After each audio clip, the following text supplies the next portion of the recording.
Cristo. E aí vocês falam disso também?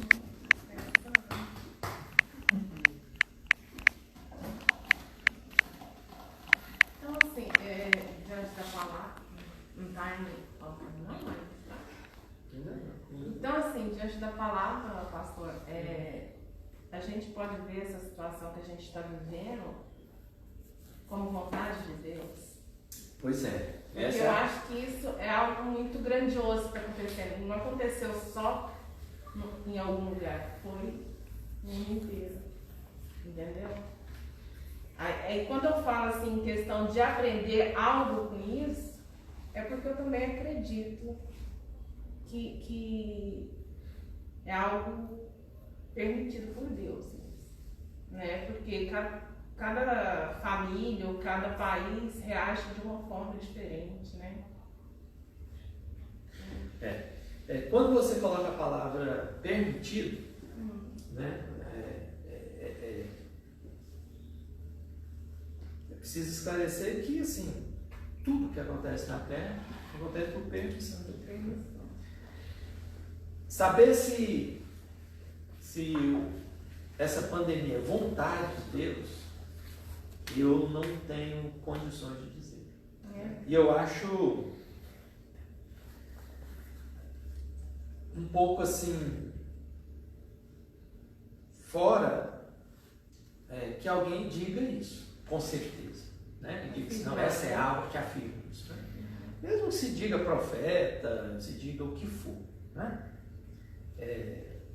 Então eu não tenho condições de dizer se é vontade de Deus ou se é uma consequência natural da existência humana, como tantas tragédias. Sim, permissão, claro, porque tudo que acontece é permissão, né? Já que Deus não há um fio de cabelo que cai da nossa cabeça que Ele não tenha ciência disso, né? Então, assim, permissão sim. Vontade, eu não sei. Eu digo que cada pessoa deve ter ali a sua própria, o seu próprio entendimento. Agora, menos importante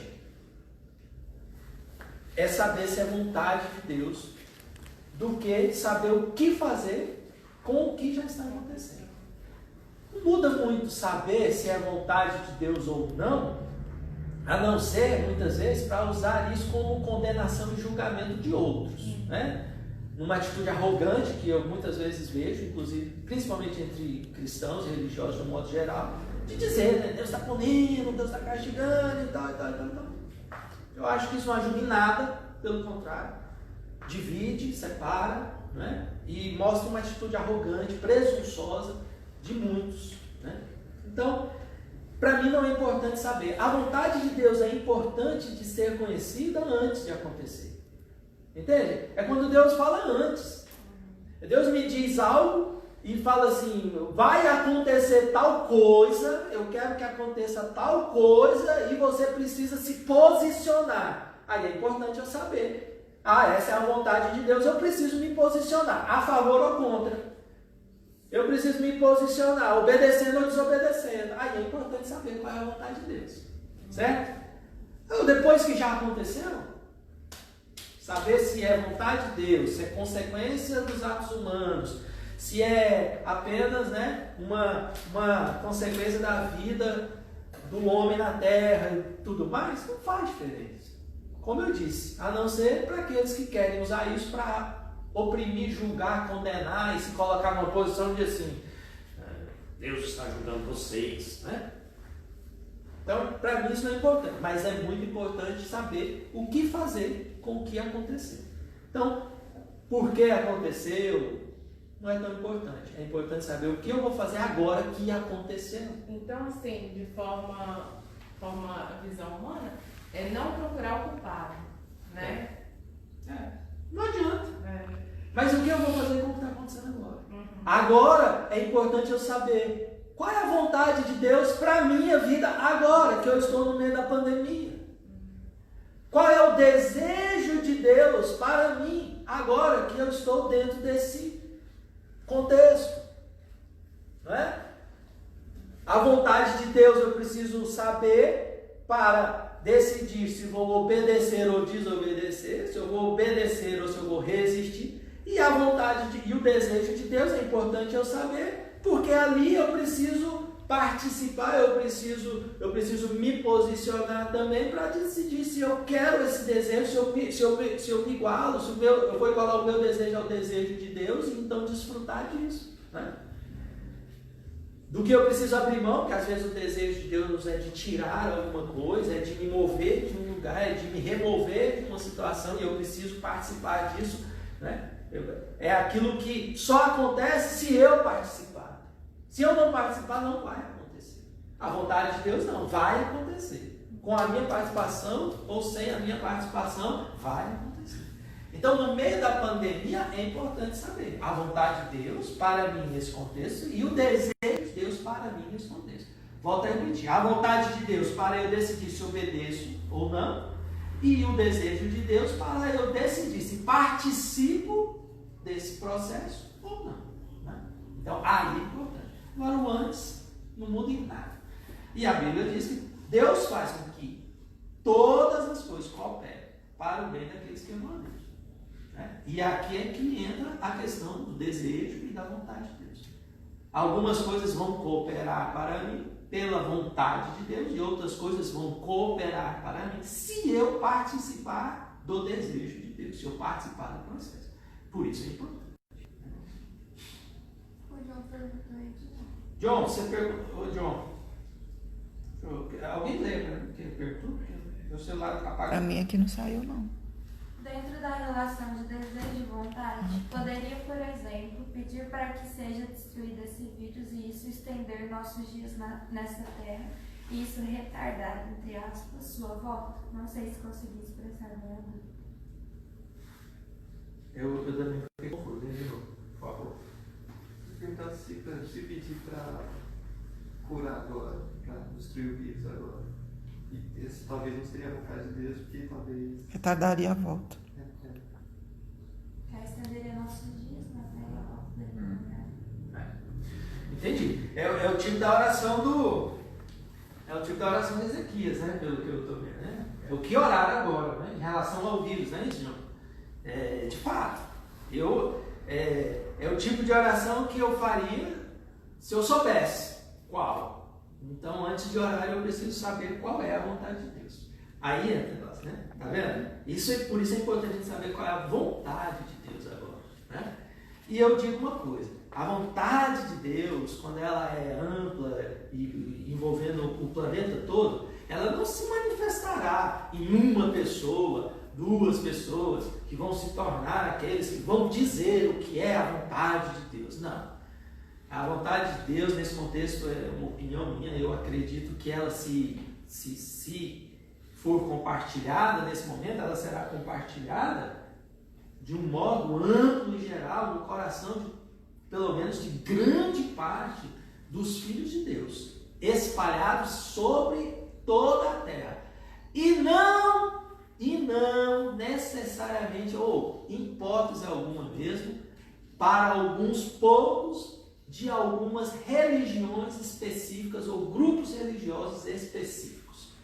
Quando eu vejo mensagens sendo monopolizadas por grupos específicos de religiões específicas, eu logo coloco um pé atrás e fico duvidando, eu coloco atento, porque eu não vejo que Deus tenha isso, esses grupelhos específicos e fale só através deles. Para uma mensagem dessa amplitude que o Jonathan está colocando, eu creio que haveria então um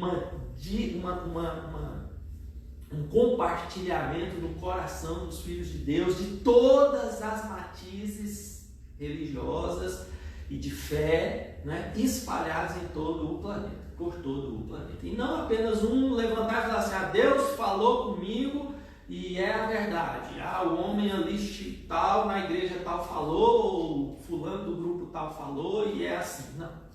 Isso de fato, eu já vivi bastante tempo de igreja, dentro de várias denominações, para saber que a coisa não funciona dessa forma, né? Não mais Ah, o Velho Testamento, os profetas, pois é, hoje não é assim mais. Hoje o Espírito Santo habita dentro de cada um de nós, e cada um de nós aqui é um profeta, pode se tornar um profeta de Deus, um instrumento de Deus. Deus age hoje no corpo, né? E o cabeça é um só, é Cristo. Então, é do cabeça para o corpo. E todos no corpo são importantes, todos no corpo. Né? Se você acha que tem algumas partes do seu corpo que não são importantes, ou que uma parte é mais importante do que a outra, pega essa que não é importante e corta, e você vai ver o quanto ela faz falta. Né? O dedinho não faz muita falta não, então tira, né? Arranca ele e corta para ver se vai te fazer falta. Né? Todas as partes são importantes. Quando Deus diz que até um fio de cabelo que cai da sua cabeça, né? Ele sabe, até esse fio de cabelo faz falta. Né? Que, digamos nós, né, Flávio? Eu, né? Você não, mas eu, né? Cada fio de cabelo que cai faz falta, né? Alguma outra questão? Não sei, John, se eu respondi, né? Se eu consegui. A Ana falou vontade, ela envolve mais do que um indivíduo, consequências grandiosas, desejo é um pouco mais restrito? Acho que poderia dizer isso, né? Agora, a vontade, eu não diria talvez com relação à quantidade, né? À amplitude, porque às vezes tem a vontade de Deus que envolve só você, né? Não envolve mais ninguém. Né? Então, eu acho que talvez não necessariamente. Vontade e desejo se manifesta tanto quanto para, você vê, o desejo de Deus era para a nação de Jerusalém, né? Ou para a nação de Israel, para Jerusalém, para o povo judeu, né? E a vontade também. Quando ele diz, eu quis ajuntá-los e vocês não quiseram. Eu desejei e vocês não quiseram. Vocês não desejaram também. É para a nação toda, né? E a vontade também. O juízo virá sobre toda a nação. Né? E então, tanto desejo quanto vontade se aplica para o todo e também para o indivíduo. E no caso de Jonas também, a vontade era só para Jonas, né? Que ele fosse para aquela cidade. A vontade era para Jonas, embora a implicação da ida dele era para todo um povo de uma cidade. Né? O importante é que quando é vontade de Deus, ninguém muda. Ninguém muda. É imutável, mas nós temos a tranquilidade de saber que ela é boa, agradável e perfeita. Então eu posso ficar em paz. Né? Às vezes há coisas que acontecem. Agora, eu não sou, né, do pensamento de que tudo que acontece é por uma vontade diretiva de Deus. Eu creio que ali há o espaço do livre-arbítrio e nós transitamos nesse espaço aí. E tem coisas que vão acontecer conosco, né, que não estão necessariamente relacionadas ao desejo ou à vontade de Deus. São apenas nossas escolhas com as quais nós devemos conviver, né, e pelas quais nós devemos nos responsabilizar. Então há esse espaço também, na minha percepção, né? Não está necessariamente tudo dentro de um script, porque para mim há uma grande diferença entre aquilo que Deus sabe, e Ele sabe de todas as coisas, né?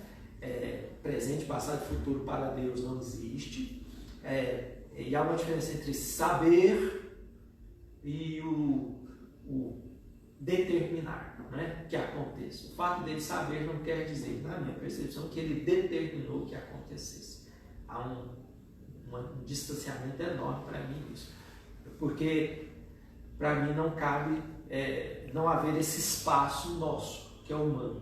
Né? Aí no decorrer da minha vida, né, por exemplo, você chega ali, escolhe a sua roupa que você vai vestir, escolhe a comida que você quer comer, escolhe a pessoa por quem você se apaixona, né? Isso aí está no espaço humano das escolhas, do desejo humano, que não necessariamente tem que estar ligado, relacionado ao desejo de Deus. Né? Fábio se apaixonou pela Glaucia, Glaucia se apaixonou pelo Fábio. Eu não penso que necessariamente isso tenha que ser assim. Deus é a vontade de Deus, ou porque Deus desejou que isso acontecesse. Na verdade, quem desejou foram vocês dois, e Deus abençoou o desejo de vocês e pronto. Como eu disse, quando a gente deseja alguma coisa, Deus está ali conosco. Quando o povo de Israel desejou um rei, ele deu o rei, abençoou os reis, abençoou os processos todos. Agora, eles colheram as consequências, né, claro, das suas escolhas, boas e ruins. Né? Então, nem sempre Deus vai ficar... Aliás, Nem sempre mesmo. Deus vai ficar dizendo exatamente, você tem que fazer isso, tem que fazer isso, tem que fazer isso. Porque aí então nós perderíamos nossa identidade própria, né? Nós perderíamos a nossa autonomia. Né? E eu não vejo Deus dessa forma. Né? Nós seríamos apenas programados para realizar o que Ele quer. Bom? Bom, é isso, né? Não tem mais, não? Então, Deus abençoe a todos. A gente se vê semana que vem com uma outra mensagem aí. Cuidem-se, fiquem em paz, protejam-se, né? Lembrando a palavra do domingo anterior, fiquem no barco. Cuidado, tá bom?